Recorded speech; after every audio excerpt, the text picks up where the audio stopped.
Bien-aimés frères et sœurs, vous connaîtrez la vérité et la vérité vous affranchira. Ça, c'est pas moi qui le dis, c'est la Bible qui le dit. Mais moi, je vous dis mieux. Vous connaîtrez la vérité historique, notamment celle de vos ancêtres kémites, et vous aurez une vision globale de ce que c'est que la vraie souveraineté politique. J'ajoute, vous reviendrez à la spiritualité africaine ancestrale et vous comprendrez les enjeux de l'indépendance économique.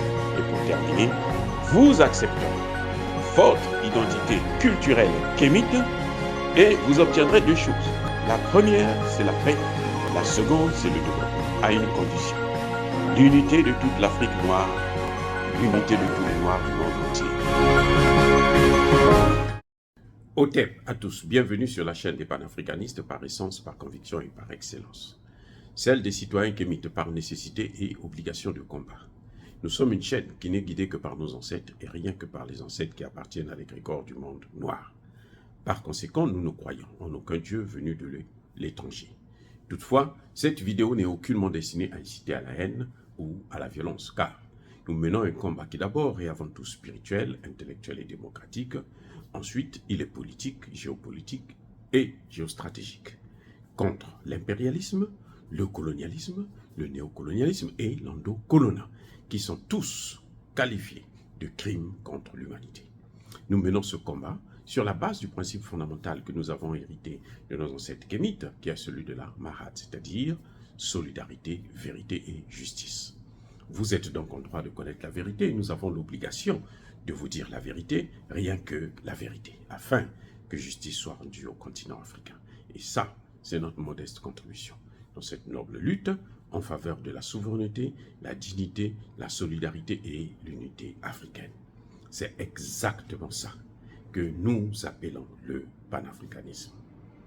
Bien-aimés frères et sœurs, que s'est-il passé le 10 août 2023 à Abuja, au Nigeria, au sommet des chefs d'État de la CEDEAO, j'allais dire, je me suis trompé, au sommet des chefs d'État de la CEDEAO. Qu'est-ce qui s'est passé? Pourquoi ils ont pris une telle décision pour vouloir intimider, traumatiser les Nigériens, traumatiser la jeunesse africaine? Pourquoi ont-ils pris une telle décision? Qu'est-ce qui s'est passé? Il y a quelque chose qui s'est passé. Il y a un paramètre important qui s'est passé que je voudrais vous montrer aujourd'hui, que je voudrais ressortir. Vous savez, le président Tiani a reçu l'un des plus hauts responsables religieux du Nigeria, du nord du Nigeria, qui est venu le voir pour parler avec lui, pour négocier avec lui, pour comprendre qu'est-ce qui se passe avec lui, pour assurer, vous savez, le pont entre Tiani et le drug dealer, hein? Le dealer là, comment vous l'appelez là, Tinubu. Ils étaient deux, un du Nigeria et un du Niger. Ils sont venus les deux le voir. Ils sont repartis.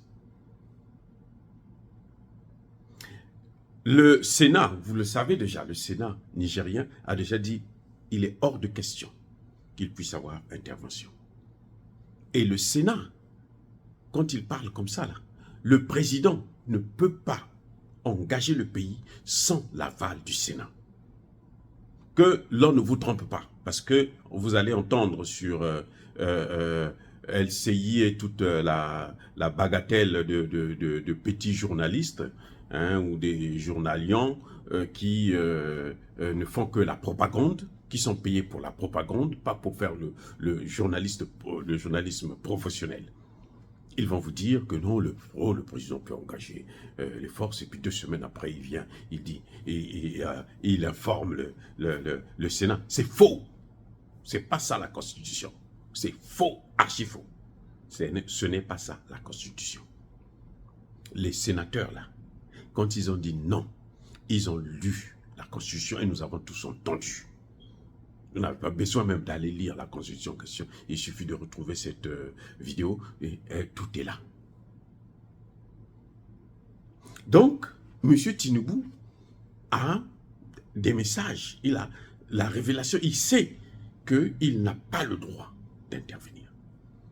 Parce que ce qui se passe, il y a les mêmes populations entre le Bénin et le Niger.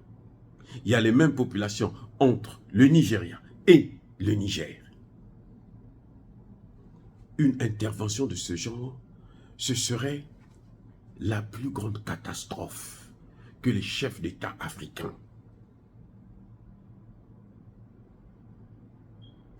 vont léguer aux générations futures. Et maintenant, pour mieux comprendre ce que je veux dire, c'est que, en fait, il y a eu 2 réunions. La première réunion qui était publique. Le président Tinubu a invité tout le monde, les journalistes et autres. Il a dit, nous sommes sur l'option de la négociation. Nous devons tout faire pour que nous puissions résoudre cette affaire par la négociation. Pour respecter, bien sûr, son Sénat à lui. Maintenant, qu'est-ce qui va se passer? Après, ils disent que nous allons aller pour un huis clos. Écoutez bien, huis clos. Quand on parle de huis clos, dans le cadre de cette réunion-là, le huis clos-là, ça dit que c'est secret. Si vous devrez, quand vous parlez avec votre femme, là, vous pouvez parler devant les gens, mais quand il y a des choses sérieuses qui concernent la famille, même les enfants ne viennent pas assister. Vous devrez rester avec votre femme, vous parler. Donc quand on parle de huis clos, il n'y a pas d'étranger. Écoutez, je répète encore, quand on parle de huis clos, il n'y a pas d'étranger. Dans le cadre de la CEDEAO, en principe, quand on parle de huis clos, même le président de la commission de la CEDEAO ne vient pas. C'est le président de la CEDEAO qui est là. Donc vous devrez avoir seulement, en principe, que les chefs d'État, que nous appelons chefs d'État, parce qu'ils ne foutent absolument rien, ce sont des incompétents, ce sont des larbins, ce sont des guignols. Voyez, donc, lorsqu'ils ont demandé, nous allons constituer la réunion à huis clos, vous savez qui était là? Il y avait même l'Union africaine. Il y avait l'ONU. Vous comprenez? Or, l'Union africaine, dans la situation actuelle, l'Union africaine devrait être neutre. C'est l'arbitre. C'est l'Union africaine qui devait dire, oh bon, Tiani, toi, je pense que tu dois faire telle concession. CEDEAO, toi, tu dois faire ceci. Écoutez-moi bien. L'Union africaine n'est pas l'objet, n'est pas la chose de la CEDEAO. L'Union africaine représente tous les pays africains, pas les pays de la CEDEAO. Donc l'Union africaine est au-dessus de la CEDEAO. Et donc c'est elle, au premier chef, qui doit arbitrer la crise qu'il y a entre la CEDEAO et un de ses États membres. Ce n'est pas à la France de le faire, c'est à l'Union africaine de le faire.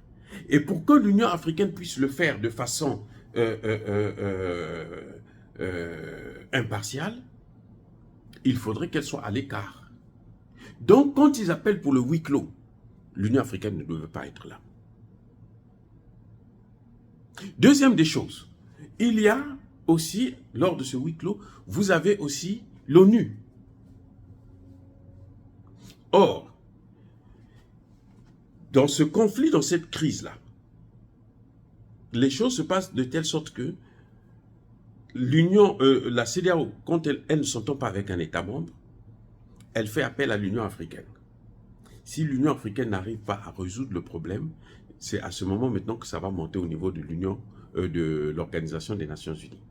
C'est maintenant l'Organisation des Nations Unies qui va venir pour arbitrer.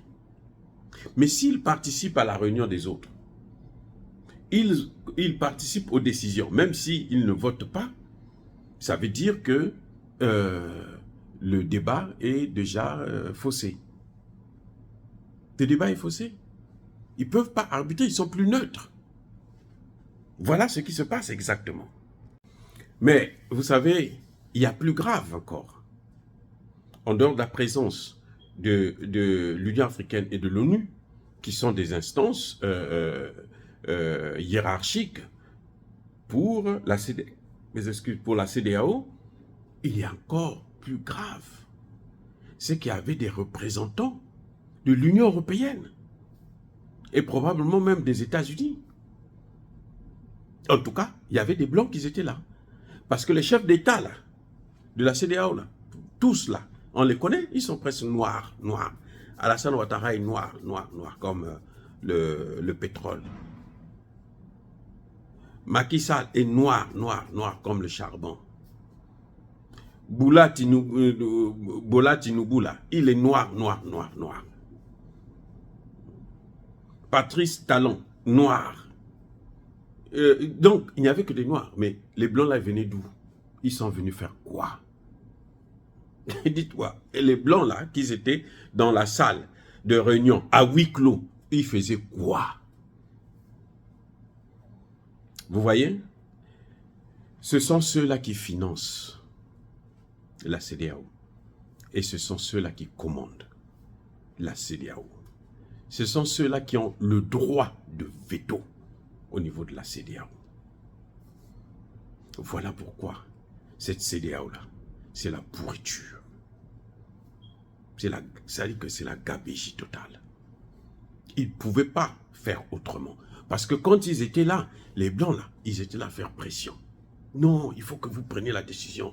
Non, voilà, si vous ne prenez pas ça, la CEDEAO c'est morte, machin, et tout. Nous, on ne va plus financer, nous, on ne va plus vous donner des aides, nous, on ne va plus faire ceci. Comme eux, c'est des mendiants. C'est des mendiants que vous avez là, les chefs d'État là. C'est des mendiants. Ils ne vivent que de l'aumône. Alors qu'ils sont assis sur des richesses. Et voilà le problème. Ce sont eux qui ont imposé ça. Mais vous ne voyez même pas le clivage, la différence, la cacophonie qu'il y a eu là. D'entrée de jeu, devant tout le monde, Bola dit, il n'a pas parlé de l'intervention militaire. Mais non, quand il sort du huis clos, non, voilà, on va déployer les forces. Une force en attente. Donc, ils sont en train de faire, ils sont en train de faire ça là. Maintenant, ce qu'ils vont faire, la prochaine étape, ils vont aller à l'Union africaine. Les mêmes que vous avez, qu'ils étaient là, la CEDEAO là.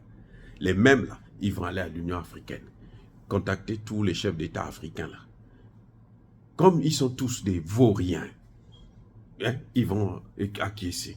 Non, vous pouvez venir nous tuer, vous pouvez venir détruire l'Afrique, c'est pas grave. Nous, les socialistes, nous sommes les chefs d'État. On reste toujours chef d'État à vie. Voilà le résultat. Donc, ce qui va les bloquer, c'est le Conseil de sécurité. À moins qu'ils décident d'aller sans le Conseil de sécurité, violer la charte de l'ONU. Bon, ça, Bola et les autres, là, tant pis pour eux. Mais, si ça arrive à l'ONU, moi, je suis sûr que les Russes vont bloquer ça. Maintenant, il y a un autre aspect des choses. C'est que s'ils osent aller en dehors de la charte de l'ONU, ce qui va se passer, c'est que le Niger a le droit de faire venir d'autres partenaires pour l'aider. Et moi, je conseille d'ailleurs, maintenant qu'il a Tchani a un gouvernement, il faut qu'il fasse déjà les démarches vers la Russie, vers la Chine, vers l'Iran, vers la Corée du Nord.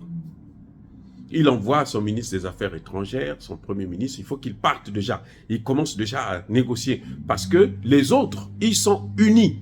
L'Union européenne, l'OTAN, et avec la CEDEAO. De toutes les façons, la CEDEAO appartient à l'OTAN. C'est pour ça que ce n'est pas une CEDEAO des peuples.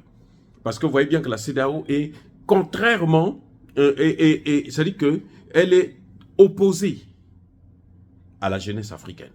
La CEDEAO, c'est l'opposition de la jeunesse africaine. C'est l'opposition de la souveraineté. La CEDEAO que vous voyez là, qui a pris cette décision stupide, la plus stupide d'ailleurs que j'ai rencontrée dans de ma vie, et puis qui est complètement illégale. Oui. Donc voilà le vrai problème. Pendant qu'ils appellent le huis clos, ce qu'ils ont appelé le huis clos, il y avait que des blocs, peut-être même plus, qu'ils étaient là pour faire pression. Qu'il faut que vous puissiez mentionner ça, il faut que vous puissiez dire ça. Bien-aimés frères et sœurs, dire cela, c'est inciter à la haine ou à la violence. Non. Yaba colère, yama levé. Encore une fois de plus, bien-aimés frères et sœurs, soyez bénis, abondamment bénis par le Dieu de Kémit et par nos ancêtres angélisés. Mais que tous ceux qui persécutent le continent africain, tous ceux qui le pillent et le déstabilisent, qu'ils soient noirs, qu'ils soient présidents de la CEDEAO, qu'ils soient financiers de la CEDEAO,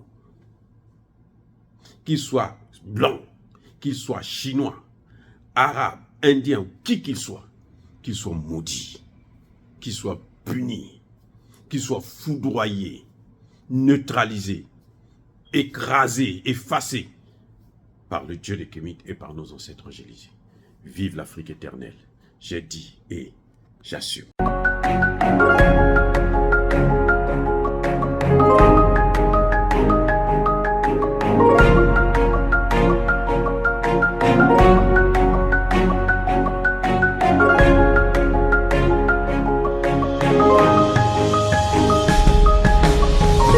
Eux, ils marchent par la foi et non par la vue.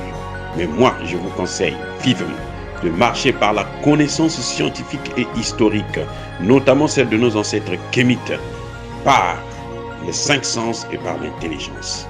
Abou Abia.